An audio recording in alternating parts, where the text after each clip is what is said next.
Alright, so I guess Tankenstein has become a bicycle rack. Anyway, just out here walking around and kind of milling over what I got for parts still. Anyway, you guys are getting sick of here. Now I'm going to show you some more details on the green Suzuki, or SJ410 I guess is what they're called. And then we're going to come look at this Tera Jet. I'm not sure if I'm going to do any more work on this tonight or not. It'd be fun to take for another ride. Anyway, let's go out here and we'll have a look. So I measured a tracker, I guess is what you call it. We have at work. The boss is right into them. I was measuring the bolt pattern on one of them. He was mentioning, why don't you just use a rear end of one of them, a rear differential, and they're like 5 1/4 bolt pattern, and it looks like it'd bolt right onto this without less work, but they are a bit wider. I think I measured the inside of the axle and it was 53 from end to end, and this one over here is about 30, 31, something like that. Now, I don't know if you can make out how crooked that is, but that bothers me. These are torsion bar suspension, not torsion bar, it's probably rubber or something in there. I can jump on it, I can make it go down, but it's pretty stiff. And it's got air shocks on the front. You can see this wheel, how frigged up that is. I want to get rid of that. Now, I'd like to widen it as well because it's kind of narrow. Now, the easiest thing to do is leave it as half track, and it wouldn't take that much to get it going. But we still have to deal with these tires are expensive, hubs are expensive. That tire appears to be okay, but we still have all this bent crap up here. This thing was over-engineered and it's a little bit stiffer than it needs to be. It's got coil-over shocks on the front. It's got air shocks here. Don't ask me why they have air shocks on the front. It doesn't make a lot of sense. This is like a rear swing arm right here. You can see that. Where am I looking here? And see, it comes from, it just holds on to the front. Now, maybe they designed it. You see it holds on to here. It's like a swing arm or whatever. And not exactly sure why. You can see it's got a big pivot here, a big nut on it, and that side's the same. And it is still bent. And it's a bit kind of a weird setup, and I don't really like that. It's overly complicated. You can see the coolant tubes here. I was looking under here. We're going to slide over here and show you another detail here.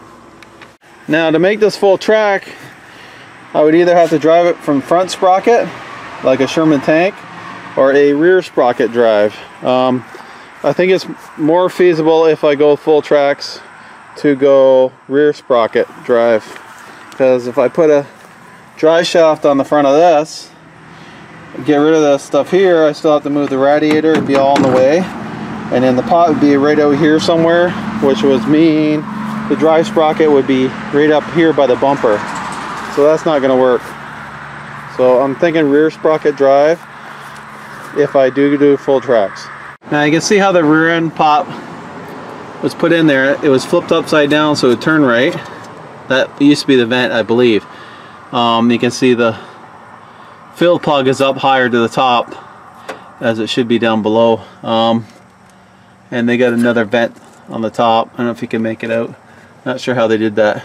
But these plates should come out of there and it should allow the axle to drop out. You can see where they welded it together right here. It's kind of a messy weld, but that's little things they can fix.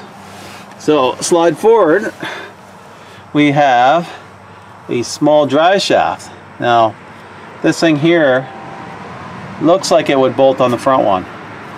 Now it would be really easy to take this rear end pot, rear differential out of here, and then put it way at the back. You have a rear sprocket drive.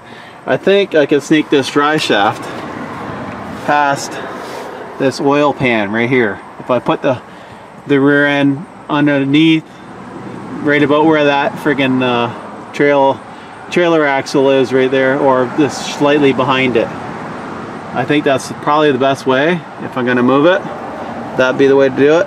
But then we gotta have front idler sprockets up here. Now the spacing, it would probably give me we'll pull that one back a little bit. It would give me, I could use 3 blowout spares.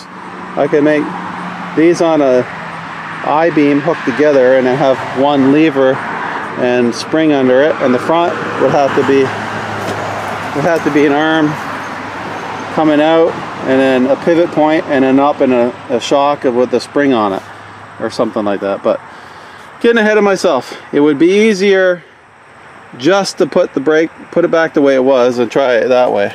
And a lot of you say that half track is the easiest way to go. It is, and we do have mounting holes right here, so I'm fully confident that I could probably find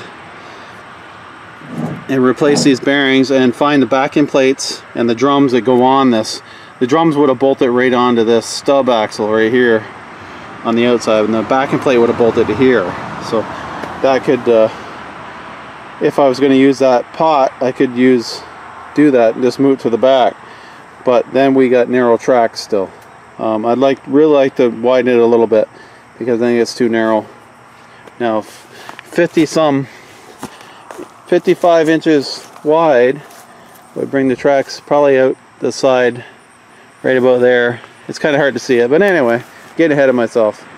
Now you can see on Tankenstein the idler sprocket is driven from the rear, and the idler sprocket is up higher than the bottom bogie, and I won't be able to do that on this unless I use a different wheel on the front. But that's the problem I'm having right now. I'm just debating what to do with it, and we could use this type of setup for suspension and make it a little simpler. And they do this angle of front on reason so it can go up over things easier. But do we really need that? It's just one of these things I'm contemplating. If I leave it the way it is, we could drive it. Adam's right, you could drive it sooner and have it done, finished. All I would have to do is get a piece cut out, a round circle cut out with my 4 bolt pattern to fit in here, and then weld them in.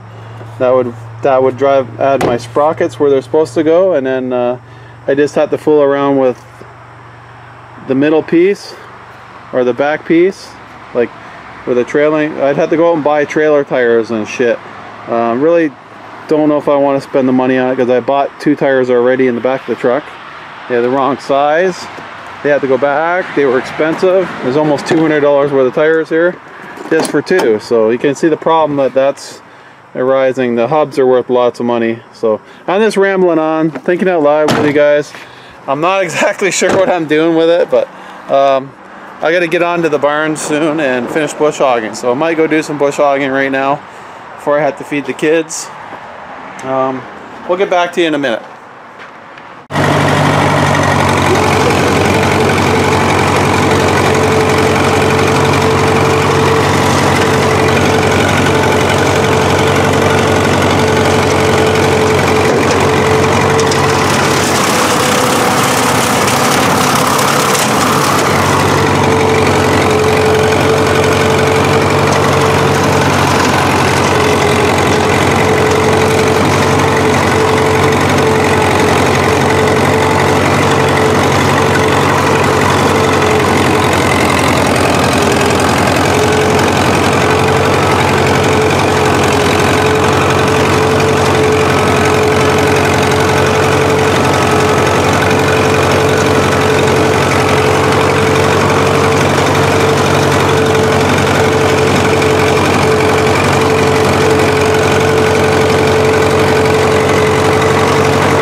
Bush hogging done tonight. That probably took me about 40 minutes. We're going to clear all this area out and continue the fence line off that corner to that corner.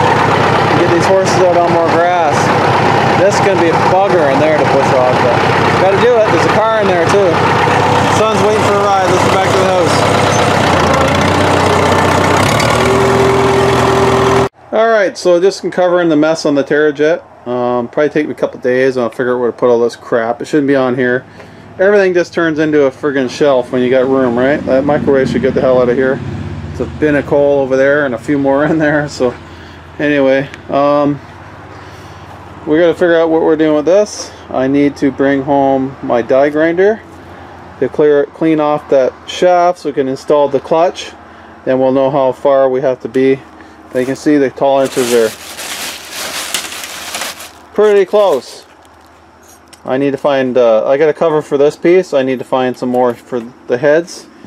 And you can see, I was looking at last time. You see how close the clearances are. That's real close, too close there.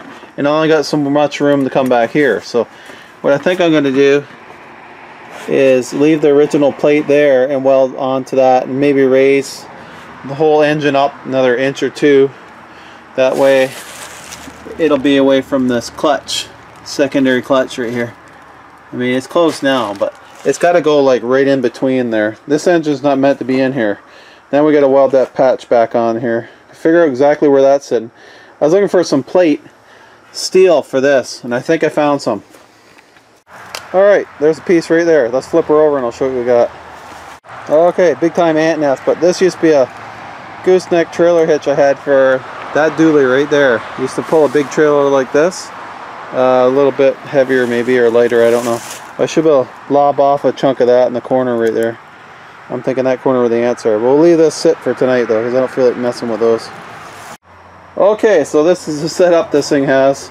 I take it they did this to get the belt off, but I think it's supposed to add extra support. Don't know how. We don't need that CDI box. Let's get rid of that. We clean this mess up in here. Well, we got it apart. And we're going to find my motor mount bolts. And we're going to put the rubber spacers back on it. That's one option. I had the thought too, using the Suzuki engine that Glenn gave me. Let's bring that out and see how that sits on top of here. Alright, I think that's all I'm doing tonight. After bush hogging and laying out of that green Suzuki, it's time to go feed the animals. They're getting hungry. I might test fit that Suzuki engine I got off a friggin' Widowmaker over here. And a little update on him. I did texting him there. He said he's got a new girlfriend. They're moving in together or something. I don't know. I don't think he's living with his dad anymore, but more of the power to him. Anyway, please comment, rate, and subscribe. And you guys got an idea? Let me know in the comments. Talk to you later. Bye. Hit the subscribe button right there.